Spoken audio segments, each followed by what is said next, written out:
It's really one of my core focuses to really embrace feedback. So in our offices, I want feedback. I want to create and develop problem solvers. I'm not in the trenches every day. They are. So I want them to tell me, hey, what are you experiencing? The more feedback I get, and then asking for things like solutions, then they feel like they're really part of the growing process in creating a culture of teamwork. Hello, everybody, and welcome to another episode of the Raving Patients Podcast. As you know, I'm your host, Dr. Len Tao. Hope you're having a great time or a great day whenever or wherever you're listening to this episode. We're in the middle of season 8 right now. I want to thank the sponsors, both Dental Intelligence and the doc sites, for their continued support, allowing me to come to your inbox every single Friday at 5 a.m. Eastern Time with a new episode. I also want to remind everybody about my event, Supercharge Your Dental Practice. It's coming back to Florida in Fort Lauderdale, September 27th and 28th, 2025. Actually, pardon that, 26th and 27th, sorry. 26th and 27th, 2025 at Pier 66 Resort in Fort Lauderdale, Florida. You can check out superchargeyourdentalpractice.com and enter the code RAVING to save an additional $100 off registration off our very low, super early bird prices that end at the beginning of April, basically, is when the early bird ends. So today's episode is called Getting Your Team to Perform Like Owners. My guest is Craig McVey from Mountainside Dental Group. And Mountainside is actually one of my bird eye clients. I met Craig at the Dykma meeting back a couple of years ago, and we've kept in touch, and he's a great guy, and I want to really have him talk about how his practice is growing and how he kind of runs his business. So Craig has a BA in communications and an MBA as well, and he has a certificate in HR management and organizational development. He's been a consultant in the dental industry for 18 years, and he's currently the Chief Operations Officer and Acquisition Analyst at Mountainside Dental Group, which is in California. He resides in Tucson, Arizona with his wife, Anna, and he's a former triathlete and Ironman competitor. He also loves golf and culinary arts. So please welcome to the Raving Patients Podcast, Craig McVey. Craig, thank you so much for joining me today. Thanks, Len. I appreciate being here. I'm excited to kind of dive in here. So to begin with, can you just kind of let the listeners know a little bit about Mountainside, your 5 locations, kind of what you do for the office, because you're not a dentist. A dentist is the partner or your co-owner. But talk about your relationship with Mountainside, what type of practice it is. Kind of give an overview to the listening and viewing audience.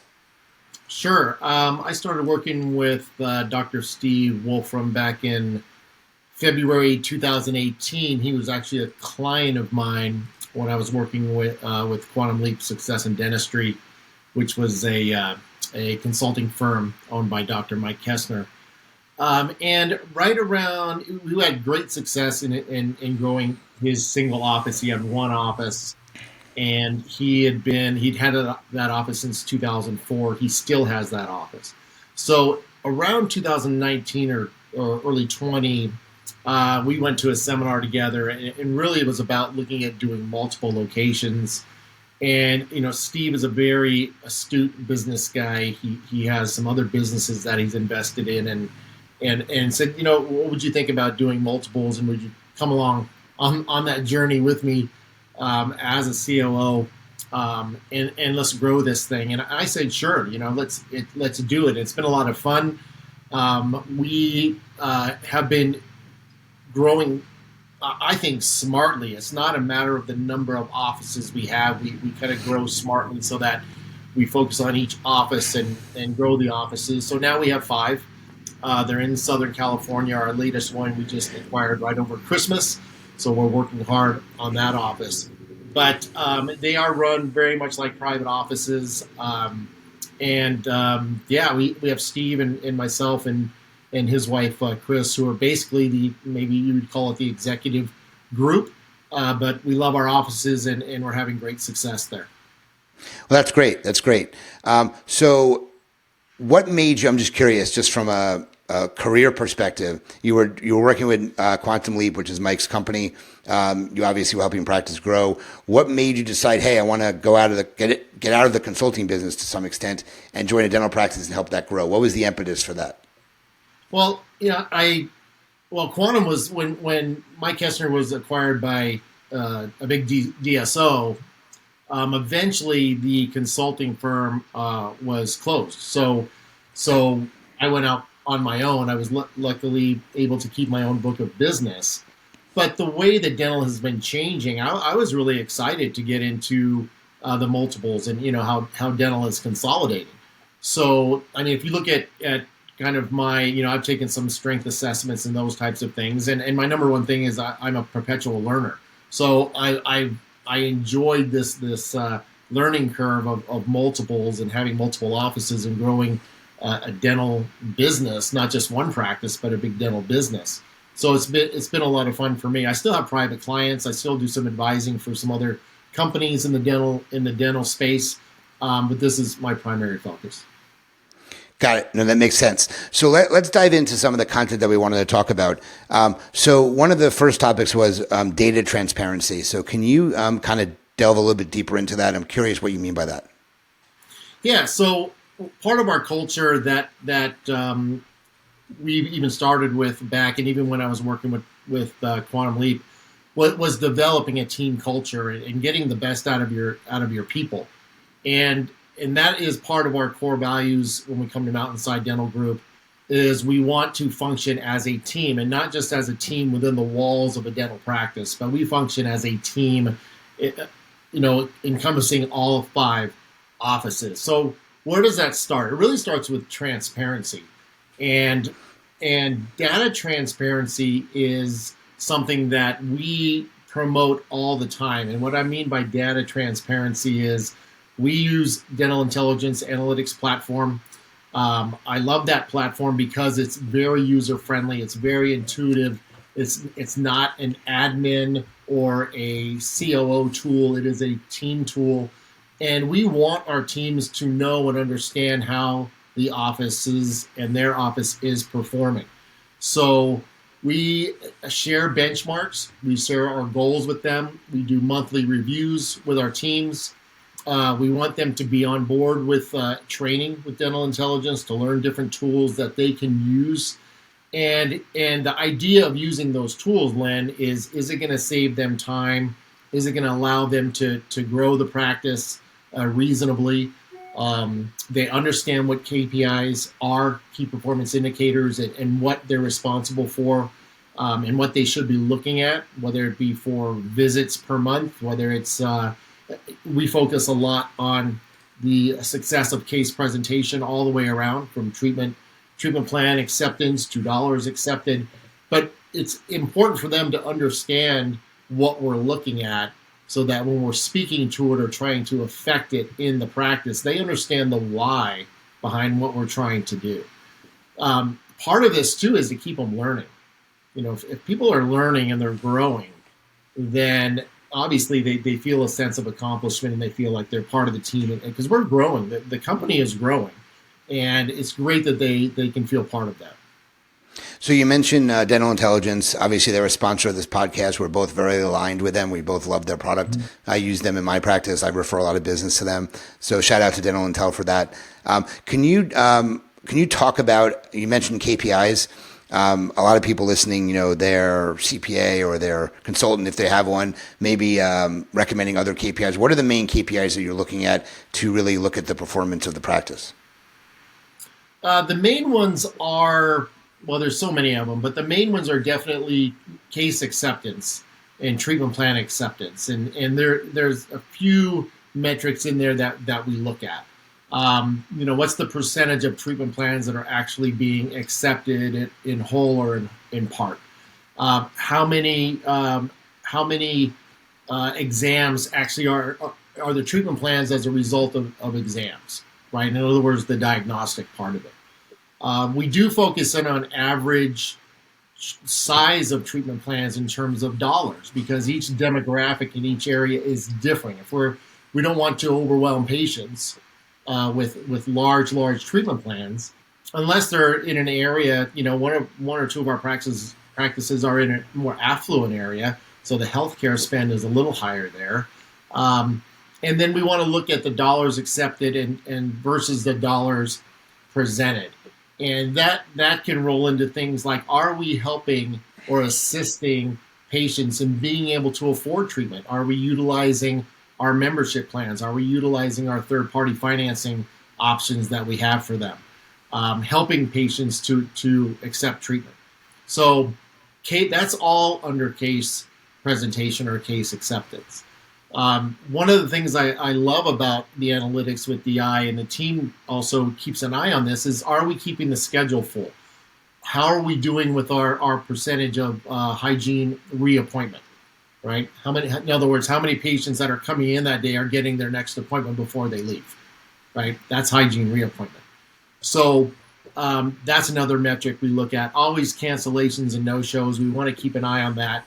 Sometimes there's things in communities that we can't control, but we want to make sure that we're keeping an eye on that so that we're doing everything we can to reduce those numbers. Got it. And that makes a lot of sense. So one of the things you mentioned is you want to kind of have a team that is, helping the practice grow. You want them to feel appreciated. You want them to feel like they truly have a role in the practice. So obviously one way you do that is you're obviously having team meetings to get everybody on the same page. So how often are you having them? A lot of practices can't find time to do it. I think it's one of the biggest things for practice growth is making sure you're meeting at a regular interval. Not like we'll do it when we can, because they never can. Things come up. You set it for a day and then patients call and it doesn't happen. So can you talk about how you set up your team meetings and what type of cadence you have them at? Yeah, it's really important, and it's one of our top priorities at Mountainside. They're every month with every office. At the beginning of the year or prior to the beginning of the year, I do request the admin team give me their dates and times of upcoming for the year. So for 2025, I already have in the calendar when the monthly team meeting is for every single office and the time. I do join them via Zoom if I'm not in California and there personally. But it is absolutely key to do that.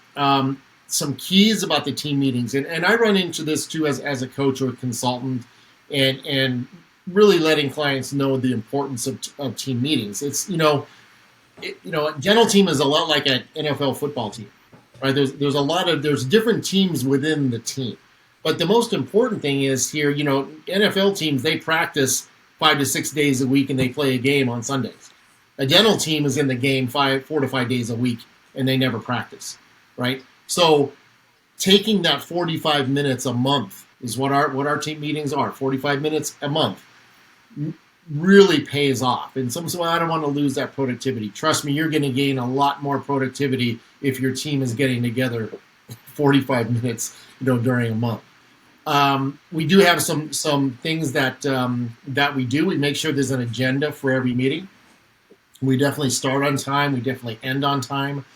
Sometimes we have guests, whether it be, we've had DI on, we've had Overjet on, we've had other people on in our weekly meetings. I think we've had Bird Eye. I think Wanda was on one of our team meetings with our group one month. And it's very easy to run a good meeting. I mean, if you want to run a good meeting, just do the opposite of a bad meeting. Right? If you poll people, why you don't do meetings is they don't start on time, they don't end on time. Somebody might be a monopolizer in the meeting.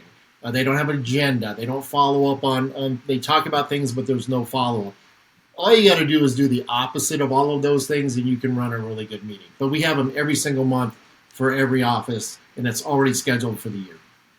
It's funny you say that, because when I ran team meetings, it always frustrated me when some of the team members didn't participate. They sat there and they were not paying attention. They weren't, freely giving feedback, I guess you can say, about anything I asked for. And a lot of times I got a little frustrated with that because I felt that they weren't willing or able. Not they were certainly able. They weren't willing to participate, and I think it's very important. So do you actively ask for feedback from your team members? Like how do you get them to participate in in the team meetings and make them productive, I guess would be a really good way of stating that. It's really one of my core focuses just as a consultant and a coach. And it's a culture that I've been working on really hard with Mountainside, and that is to really embrace feedback.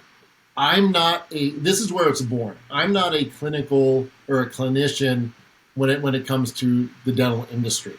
Okay. I am more on the practice management side, on the business side. So how do I get buy-in from hygienists and assistants and doctors all throughout my career? And it's really asking for and getting feedback. So in our offices, I want feedback. I want to create and develop problem solvers. I'm not in the trenches every day. They are. So I want them to tell me, hey, what are you experiencing? And the more feedback I get, and then asking for things like solutions, then they feel like they're really part of the growing process and creating a culture of teamwork. Issues are always going to come up, right, Len? I mean, there's not a day that goes by that there aren't issues that are happening in any dental office or business.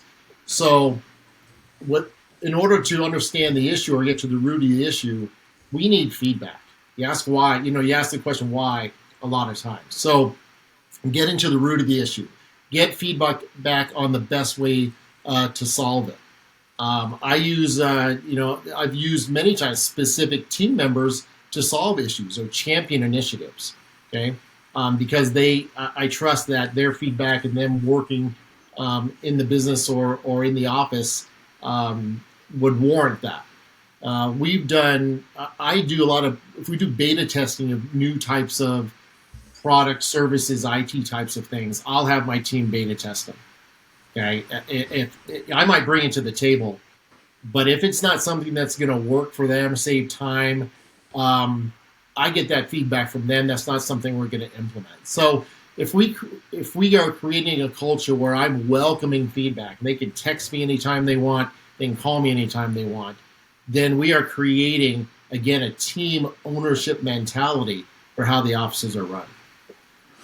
So just another question. So as I'm talking about this with you, I'm thinking in my head. So Steve, the owner, the dentist, how much does he focus on the business, or that he stays out of that completely? Because a lot of times, dentists don't know the business side and they do the dentistry really well. Obviously, you have associates running some of the practices because he's probably only in one practice. If he's even practicing still, I don't know. But how much of the business is you versus what the actual dentist doing the business side? To be honest with you, it's about 50-50 now. So didn't used to be that. Obviously, when we started our working relationship as me being his consultant, I mean, he was chairside 4 days a week. He was just really good at being open to implementing, some of the initiatives that were brought on board. Now we've worked really hard, but he is chairside 3 days a week. He does spend at least 2 days a week in the CEO role. This last year, starting in 2024, he has.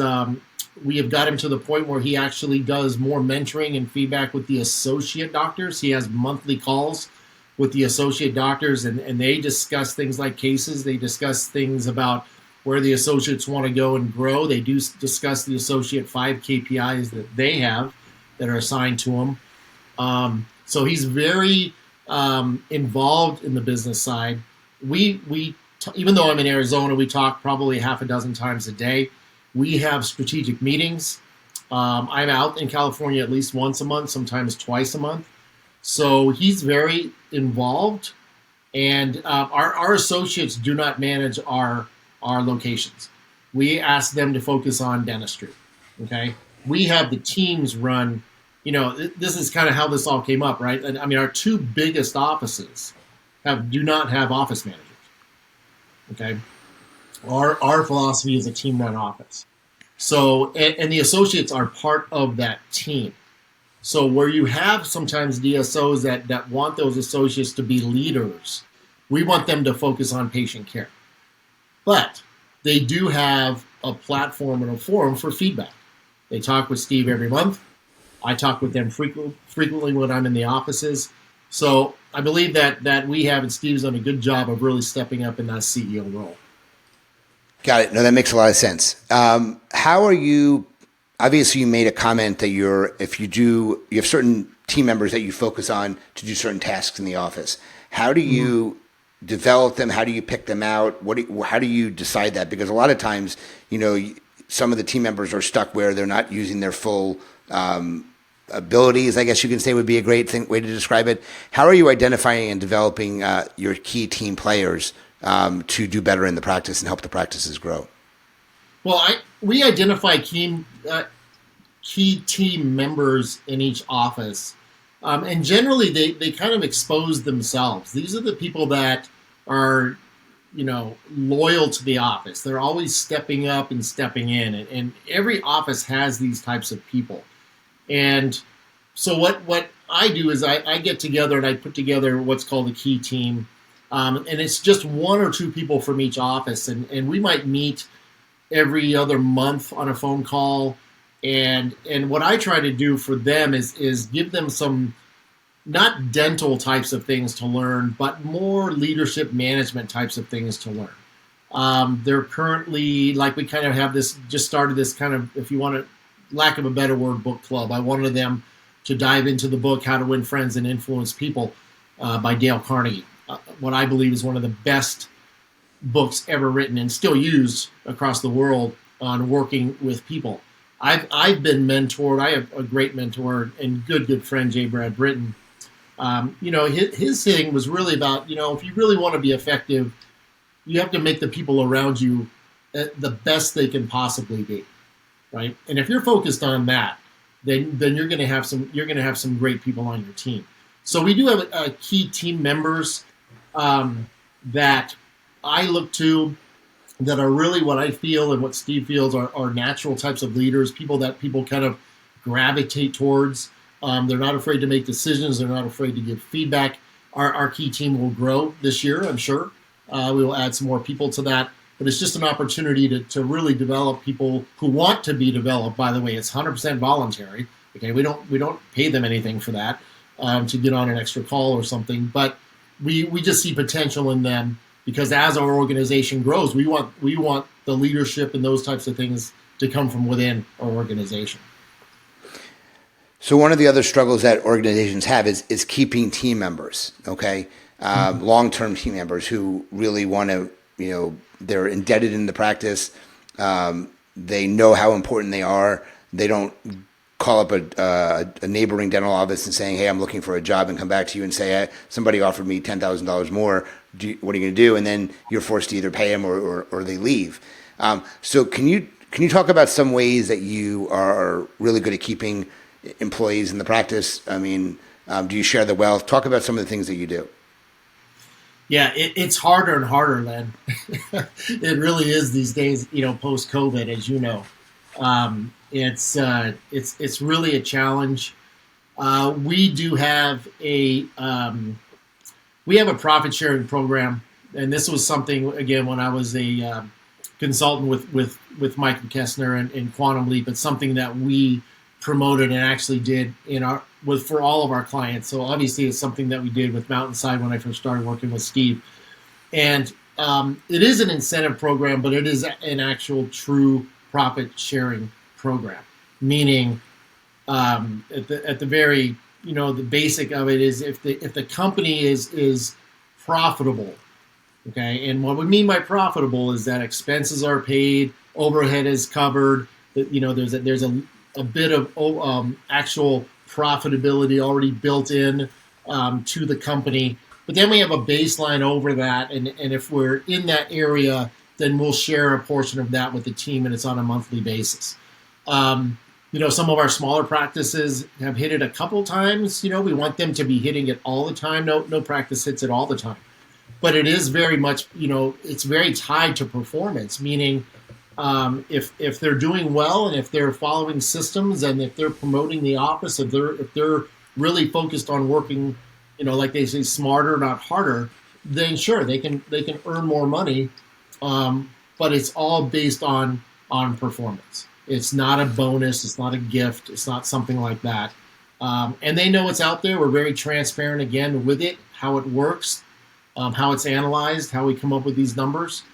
As practices grow, like our bigger practice, that baseline can change. I have the right to change that number because obviously expenses go up. But when they understand that, they understand what it takes to run an office. Do you think that also comes with the transparency as well with the numbers, where your team knows what the numbers are? A lot of dentists don't want to share the numbers with their team, and all the employees see is money coming in. They don't realize how much money is coming out. So yeah, we are very transparent about that. We're transparent about dollars. We're transparent about our marketing spends, especially when we're doing some different call to action special types of things. We want them to understand what it takes. It does create the ownership, right? And I'm not saying for everybody, but for a majority of our people, it does create that ownership mentality. Yeah, one of the things I found, and I did it in my own practice, but I also am in front of audiences a lot speaking. I always ask the team members, why do they get a bonus? Why does the practice have a bonus? Or why do they get a bonus? And, a lot of the times they say, well, because I work hard. And I'm like, no, you get a salary. That's what you get a salary or your hourly wage for. The reason you're able to get a bonus is because the practice is profitable. And a lot of times they don't expect that. They don't understand that. And you don't want to make it where it's so easy to get, because then it becomes an expectation that they may not get every time. And there was times, in my heyday, in my big time years when I was really producing a lot of money, we would get it 6, 7, 8 times in a row, and then they would not get it for a month or two, and they would get annoyed because they started to expect to get it, and that's not where you want a bonus to be. Right, exactly. They feel good because they're working for it. Correct. Right? And it is a measurement of their performance and their focus, and teamwork, because the profit sharing is equal amongst everybody. Okay, so from a sterilization clerk to we do have a couple offices that have office managers, but there's no difference in the profit sharing. So that is, they share it as a team. Yep, I agree with you. Definitely more team bonuses than individual bonuses. You get a lot of envy when you see people getting individual bonuses in the practice, in my opinion. Right. Oh, yeah. Yeah. Yep. So, Craig, we covered a lot of topics. Was there anything that you wanted to mention before we transition to the lightning round Q&A that I like to do with all my guests? No, I will. I'll do a plug for your supercharger dental practice, Len. When I went in September, it was awesome. It's all the way in Florida. If I can make it all the way out there, I'll have to check my schedule. But for all the listeners, I do highly recommend it. It was a great conference, and I was really happy to be there in September. I appreciate you inviting me to go. I had to give. Well, I appreciate that. I don't normally plug that other than my own stuff, but I appreciate when guests who have been there want to share their feedback on it. I work really hard during a year to put the best speakers up there and make sure we have amazing venue and amazing entertainment and amazing vendors too. So it's been a work in progress, but we've done it twice and had great success. And now we're doing it again in September back in Florida. It's staying in Florida permanently. I'd rather people come to me than fly out to put my own meetings on. That's something I learned from that. So that's good to know. That's good to know. So I won't plan it in Arizona. But my measurement for success for these types of events, Len, are I've gotten some good contacts, and it's usually the amount of notes I bring back and the amount of ideas that I get, and the amount of people that I'm talking to after, that I've met and made some connections with. So that was a very good event. Well, I appreciate that, and hopefully you can make it this year. So we're going to go ahead and switch to a lightning round Q&A. For those that haven't listened to an episode, I do this with all the guests. I ask them 8 to 10 questions, business-related questions. It's using a program called Poddex. So let's go through this, answer them fairly rapidly. You don't have to go into long, drawn-out answers here, okay? Let's see. Let's see. What do we find here? What habits have helped make you successful? What habits have helped me be successful? Mm-hmm. Well, I think having a checklist is probably one of the best things. That I got that from my father. He was entrepreneur, worked for himself. I've worked from home for almost 13 years, so you got to keep things keep yourself motivated. I would say checklist is one of the biggest things for sure. Okay. What have you learned from the most successful person that you know?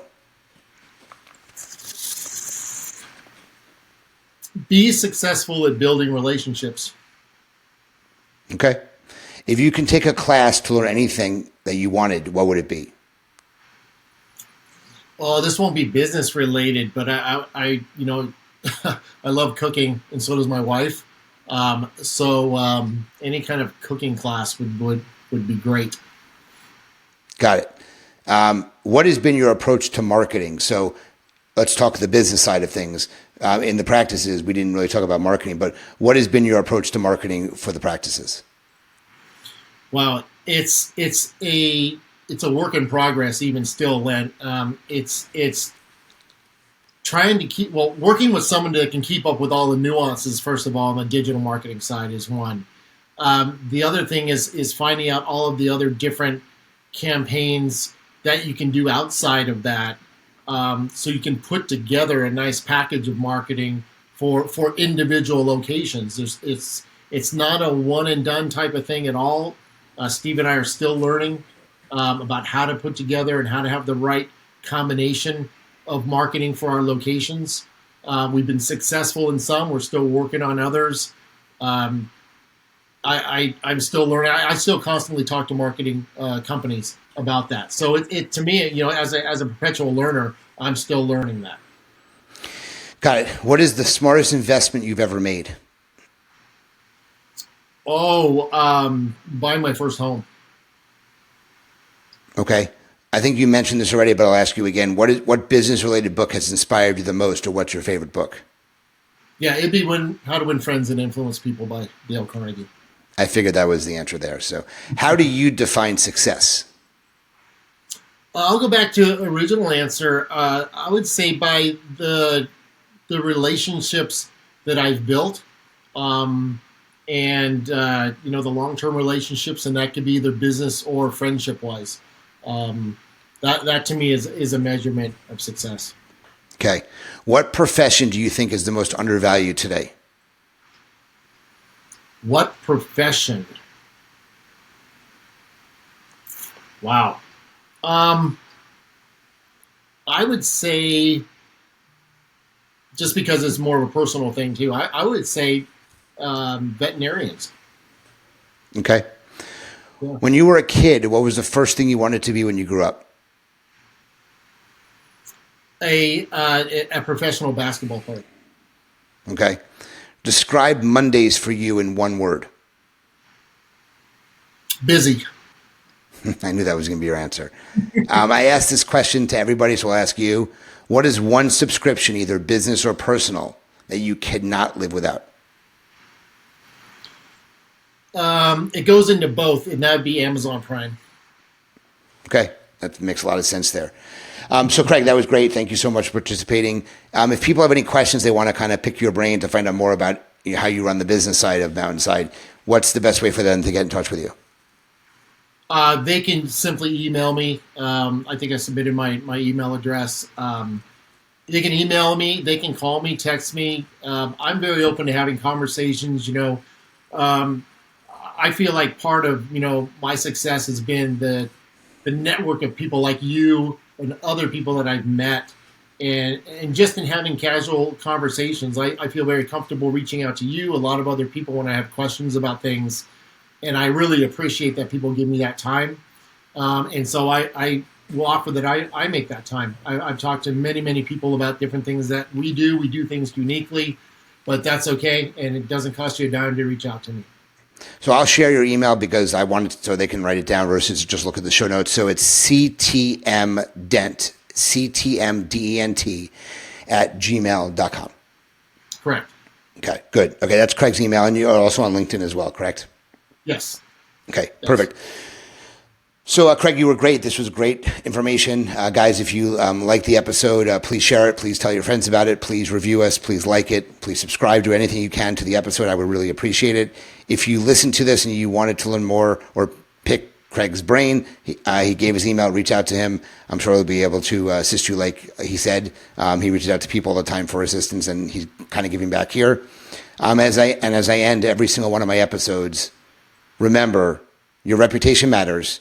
Until the next episode, Craig, thank you so much for joining me today, and we'll talk to everyone soon.